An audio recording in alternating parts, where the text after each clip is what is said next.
राजनैतिक नियुक्तियों की आस देख रहे इन नेताओं को आखिर मंडलों में कब जगह मिलेगी, कब नियुक्तियां होंगी, इस उम्मीद के साथ जो है हमारे साथ बीजेपी से गुंजन चौकसे जी जुड़े हुए हैं। गुंजन जी, पहले आपका रुख करते हुए आपसे समझना है कि भाई स्वागत भी है आपका, और साथ ही साथ ये जो देरी हुई है इसके विपक्ष को कई कारण लगते हैं। राजनीतिक समीक्षक भी हमारे साथ हैं, उनसे भी जानेंगे, लेकिन आपसे पहले समझना है कि क्यों लेट कर रहे हैं।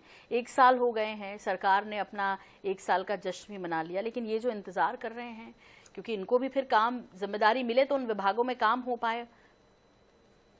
देखिए सोमन जी, भारतीय जनता पार्टी की सरकार जो भी निर्णय लेती है ये सामूहिकता के साथ लेती है, एकता के साथ लेती है, संज्ञानात्मक निर्णय है, विचार विमर्श करके लेती है और उसी में कार्यवाही आगे चल रही है। ये बहुत जल्द सारी नियुक्तियां होंगी। सरकार इस पे कई बैठकें कर चुकी है और इसमें जो निर्णय है बहुत जल्द जनता के बीच आएंगे। ये सरकार का 1 साल का कार्यकाल जो पूरा हुआ है, इसमें कई ऐतिहासिक निर्णय सरकार ने कई वर्गों के हित के लिए लिए हैं, चाहे हम गरीब कल्याण की बात कर लें, महिलाओं को सशक्त करने के लिए कह लें, किसान के कल्याण की बात कर लें या युवाओं के लिए बात कर लें। कई ऐतिहासिक निर्णय लिए गए हैं, चाहे हमारे संस्कार संस्कृति के लिए हो, चाहे हमारे टूरिज्म के बढ़ावे के लिए हो, चाहे निवेश के लिए हो।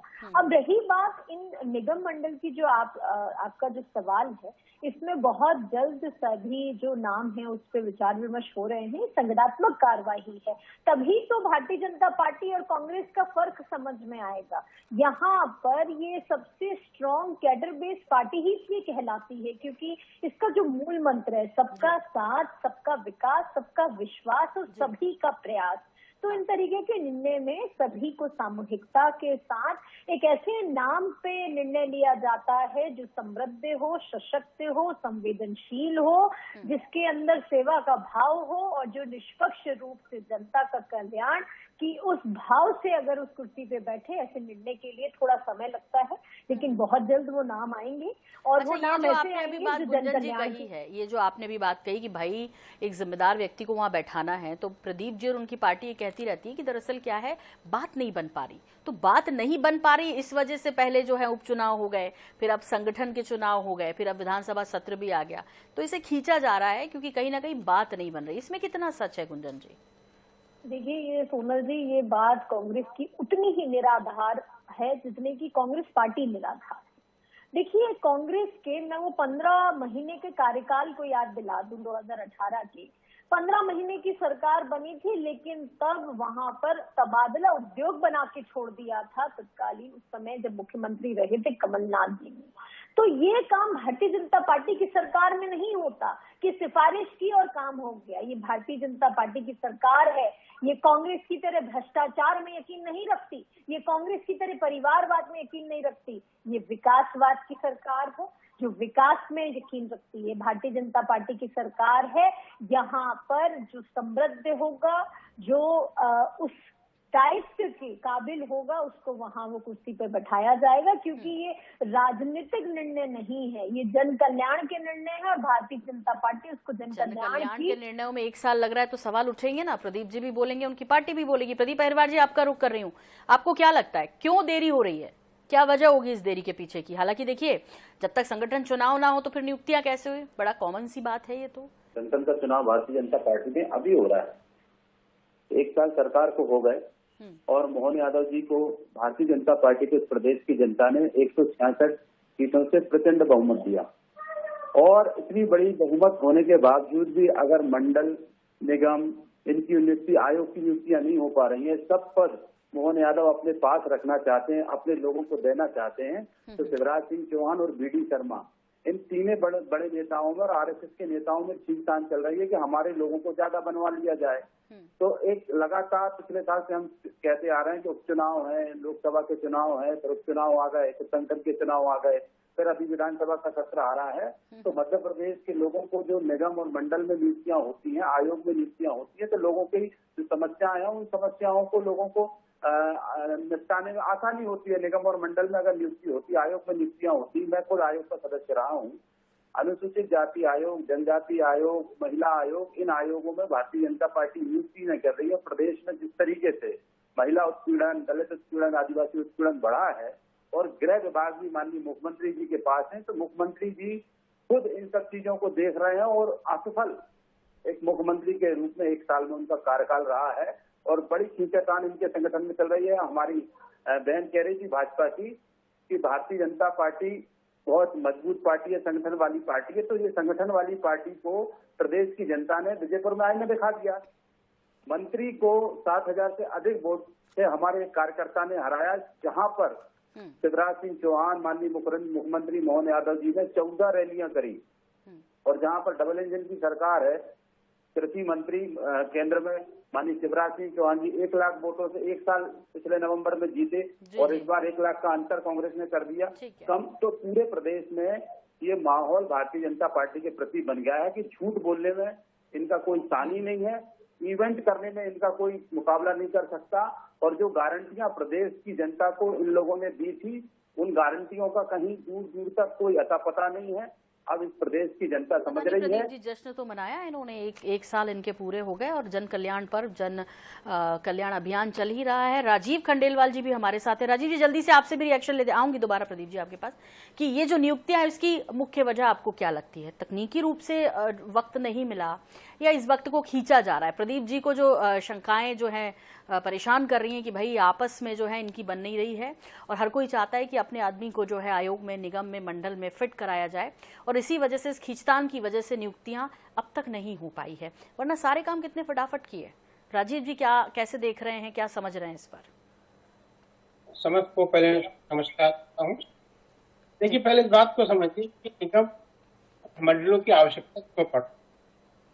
आप समझिए, यदि 30 साल पहले की राजनीति में जाइए, 40 साल पहले की राजनीति में जाइए, तब निगम मंडल अध्यक्ष नहीं थे इस तरह के, इक्के दुक्के होते थे। बस फाइनेंस आयोग होता था, योजना आयोग होता था। लेकिन अभी जो है, क्योंकि उस समय लोग कहते थे कि हम राजनीति में सेवा की करना, हम जनता के सेवक हैं।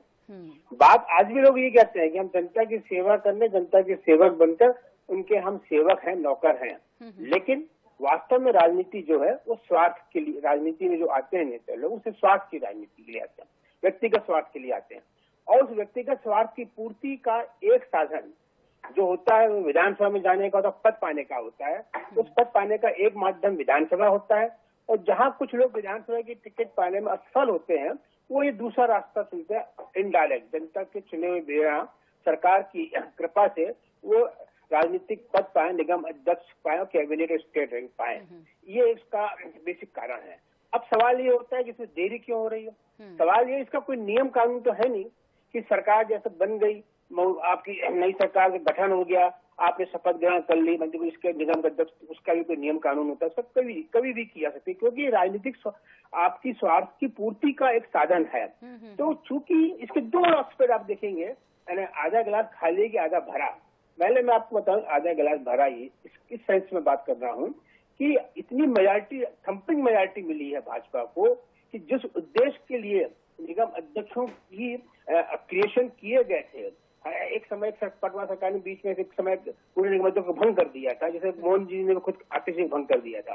तो उनको वो राजनीतिक स्वार्थ की पूर्ति की आवश्यकता इसलिए नहीं रही क्योंकि थम्पिंग मेजॉरिटी होने के कारण राजनीतिक अस्थिरता इस पद ना भरने से नहीं होगी, ये विश्वास उनको है। इसलिए वो उसकी अपने हिसाब से उसकी वो नियुक्ति करेंगे। एक कारण तो ये है। दूसरा, इसका दूसरा एस्पेक्ट देखिए, आधा गिलास खाली है, उसका यदि हम उसका एस्पेक्ट देखें तो ये भी कहा जा सकता है कि राजनीति में आज की जो चुने गए लोग हैं वे इतने ईमानदार हैं, वे भाजपा में इतने कर्मठ लोग हैं कि उनको पद की आवश्यकता नहीं, पद के लोलुप नहीं है और इसलिए उनकी तरफ से कोई डिमांड, प्रेशर नहीं है। इसलिए जब मुख्यमंत्री चाहेंगे प्रदेश के हित में, जनता के हित में और कार्यकर्ताओं के हित में, तब उसका अपॉइंटमेंट करेंगे। ठीक है राजीव जी, मैं एक सवाल के साथ और आऊंगी आपके पास जल्दी से कि मतलब चूंकि यहाँ पे आपने कहा ना कि वो सेटिस्फेक्शन देने के लिए राजनीतिक रूप से भाई जिसको वादा किया हो, अब हर किसी को तो कैबिनेट में जगह नहीं मिलेगी, तो जाहिर तौर पे यहाँ उनको सेट कर दिया जाएगा। तो इसे कई बार लंबा खींचा जाता है और ये हमेशा से देखते आए हैं कि लंबी चलती है, तो इसमें भी कहीं ना कहीं फायदा तो उठा ही लिया जाता है।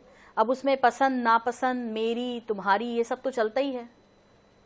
जी, इसमें देखिए, राजनीति में इसमें कोई दो मत नहीं है कि निगम अध्यक्ष जो होते हैं ये अक्सर वादे से होते हैं। और इसका मैं भी एक भोगी रहा हूं, जब मैं राजनीति में था कि शिवराज सिंह जी ने हमको प्रॉमिस किया था निगम बना के, 5 साल वो बना नहीं पाया। तो ये तो, और ये पहला क्रम, ये राजनीति में इस तरह के क्रम चलते हैं। जो लोगों को वादा दिया जाता है वो भी ये मानते हैं कि वादा पूरा हो पाएगा कि नहीं हो पाएगा, और जो करते हैं वो तो उनको करते, उनका नेचर ही होता है कि यदि हमारी आवश्यकताएं होंगी, समय होगा और हमको यदि करना होगा तो वादे की पूर्ति करेंगे, नहीं तो वादा खिलाफी, ये तो नेताओं के साथ वादा खिलाफी की बात है। जब जनता के साथ राजनीतिक पार्टी अपने चुनावी घोषणा पत्र करती हैं और उसकी वादा पूर्ति नहीं करती हैं, तो उससे बड़े तो वादा खिलाफी को हो नहीं सकती। ये तो बहुत छोटी सी बात है कि किसी एक नेता के साथ वादा खिलाफी हो रही है और ये कमिटमेंट किया गया है। तो बिल्कुल ठीक है गुंजन जी, जिस तरह से राजीव जी ने कहा, जिस तरह से प्रदीप जी को चिंता है, ये बीच में एक खबरें इस तरह की आई थी कि मीटिंग तो रखी गई थी इसके लिए कि भाई आयोग में, निगम मंडलों में नियुक्तियां करनी है, लेकिन प्रदेश अध्यक्ष वीडी शर्मा जी पहुंचे नहीं थे शायद, इस वजह से फिर वो बात आगे बढ़ नहीं पाई थी।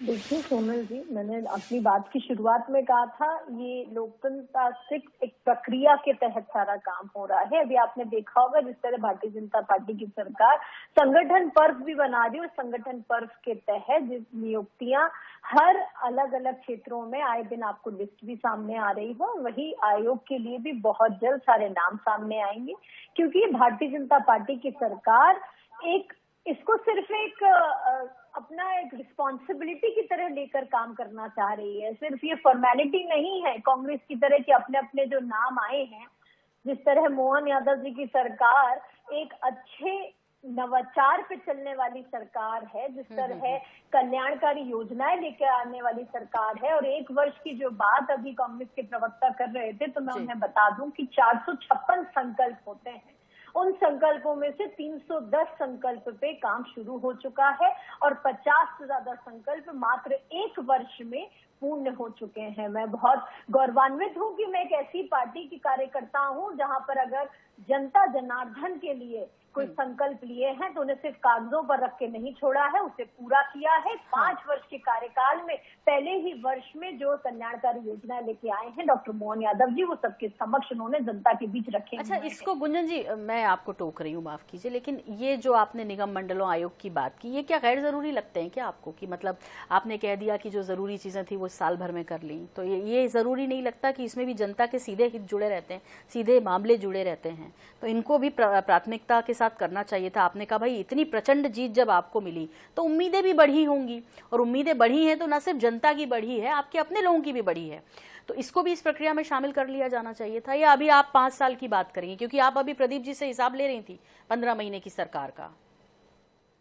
मैं वही आपको कह रही हूँ कि 12 महीने में वो सारे काम कर दिए जो इनके साथ शायद इन्होंने 50 साल के कार्यकाल में नहीं किए थे। कांग्रेस ने मध्य प्रदेश को बीमारू राज्य बना के छोड़ा था, जो मध्य प्रदेश को अगर विकसित राज्य की श्रेणी में कोई लेके आया तो भारतीय जनता पार्टी की सरकार लेकर आई है। और रही बात आपने जो बात कहा कि जरूरी चीजें पहले कर दी, मैंने ये नहीं कहा कि आयोग और निगम मंडल जरूरी नहीं है। मैंने ये कहा कि जिस तरीके से ये नवाचार लेकर सरकार काम कर रही है, हर एक फैसले पर फैसले लिए जा रहे हैं, हर एक ऐतिहासिक निर्णय लिए जा रहे हैं, सामूहिकता एकता से लोकतांत्रिक प्रक्रिया के तहत निर्णय लिए जा रहे हैं। और बहुत जल्द जिस तरह बाकी निर्णय सामने आए हैं, इन पर भी एक समृद्ध नाम, सशक्त नाम, जनता के कल्याण के लिए जो वहां पर होगा, वो नाम बहुत जल्द सामने देखने को मिलेगा। जी, 2027-28 तक का तो वेट नहीं करना पड़ेगा ना, क्योंकि वो समय तो है आपके पास। भारतीय जनता पार्टी की सरकार है, ये कांग्रेस की तरह बेटे बचाओ आंदोलन लेके नहीं चल रही है, देश बचाने के काम पे है। ये परिवारवाद लेके नहीं चल रही है कांग्रेस की तरह, ये विकासवाद पे काम कर रही है। ठीक है, और यही फर्क है भारतीय जनता पार्टी और कांग्रेस। ठीक है, प्रदीप जी से समझ, प्रदीप जी वो ये इशारा कर रही हैं कि भाई जाते जाते जो उनको करना था, आपको भी याद हो तो जब कमलनाथ जी इस्तीफा दे रहे थे तो महिला आयोग में तो वो जो है नियुक्ति कर ही गए थे, तो इस तरह के कई ऐसे मामले आए थे जब चर्चाएं हो रही थी, तो करना चाहें तो क्या नहीं कर सकते? उस दिन भी बहुत कुछ कर सकते हैं जिस दिन इस्तीफा देना हो।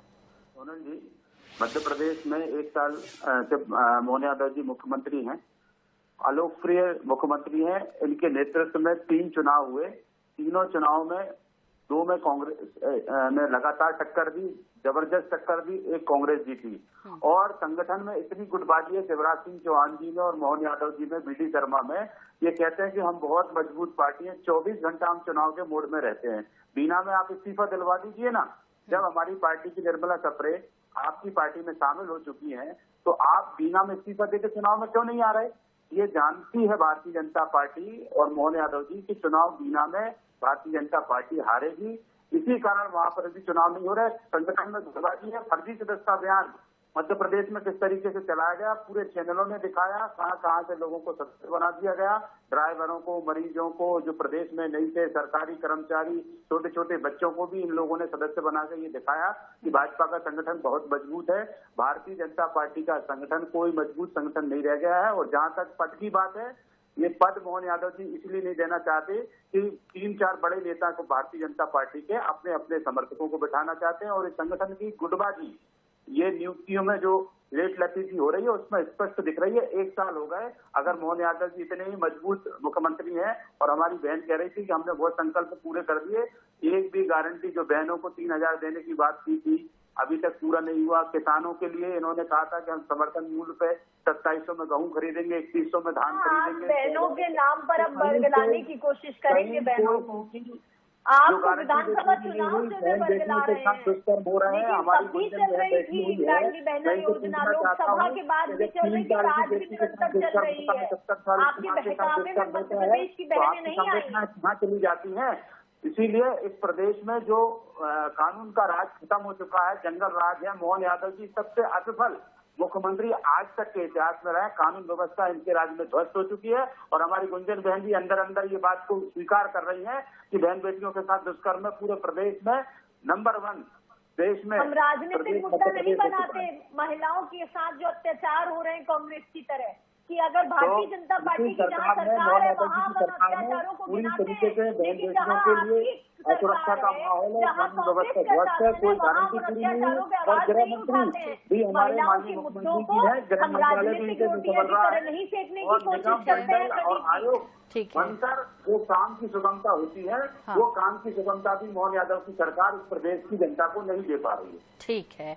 राजीव जी, ये जो नियुक्तियां हैं इनको कितने समय तक खींचा जा सकता है, ये भी एक बड़ा सवाल है। और वाकई में जो कुछ बातें प्रदीप जी ने कही हैं वो भी किसी हद तक सही हैं, कई बातें जो गुंजन जी ने कही हैं वो भी उनकी वाजिब बात है। लेकिन इन नियुक्तियों को कितने दिन तक खींचा जा सकता है? क्योंकि देखिए विभाग तो उस वक्त जो है लावारिस रहता है, काम होते नहीं हैं, और ऐसे में फर्क तो पड़ता है जाहिर तौर पर, लेकिन अपने फायदे नुकसान के हिसाब से इसको कितने दिन खींचा जा सकता है? मुझे तो यहाँ पे कांग्रेस प्रवक्ता तो थोड़ा सा निराशा होती है कि यदि नियुक्तियां नहीं हो रही हैं, देरी से हो रही हैं, तो इश्यू ये बहस हो रही है, इश्यू ये होना चाहिए कि नियुक्तियां नहीं होना चाहिए, क्योंकि अनावश्यक रूप से ये जनता पर बोझ है। जहां तक विभाग की आप बात कर रही हैं, विभाग का हर विभाग का मंत्री है और विभाग निगम अध्यक्ष होंगे वो मंत्री के अंडर में रहते हैं। इसलिए कि सरकार का कार्यकलाप उससे कहीं रुक रहा है, किसी विभाग का कार्य रुक रहा है निगम अध्यक्ष की नियुक्तियां न होने से, ये बिल्कुल गलत बात है। और मैं तो ये उम्मीद करता हूँ कि कम से कम विपक्ष को इस बात की डिमांड करना चाहिए कि निगम अध्यक्ष की नियुक्तियां नहीं होनी चाहिए, ताकि जनता का जो अनावश्यक पैसा है वो बचे। दूसरी बात समय सीमा की है, क्या घोषणा पत्र में यह घोषणा की गई थी क्या कि हम सरकार जिस दिन शपथ लेंगे उसी के हम 1 महीने के अंदर तुरंत हम उसकी घोषणा कर देंगे, निगम में बना देंगे? इसकी कोई समय नहीं है, ना संवैधानिक सीमा है ना इसकी कोई नैतिक सीमा है। तीसरी बात जो है, जो यदि आप निगम अध्यक्षों की नियुक्ति की आवश्यकता जो होती है वो राजनीतिक आपकी जो पूर्तियां होती हैं, जो राजनीतिक परिस्थितियां होती हैं, उनको देखते हुए कोई भी मुख्यमंत्री करते हैं।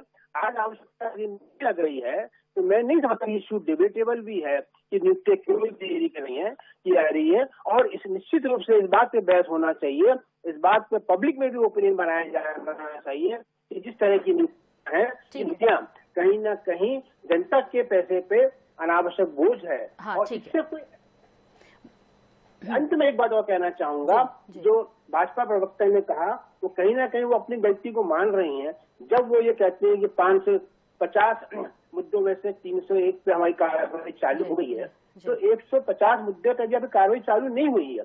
हमारे आप ये जो कार्रवाई चालू न होना और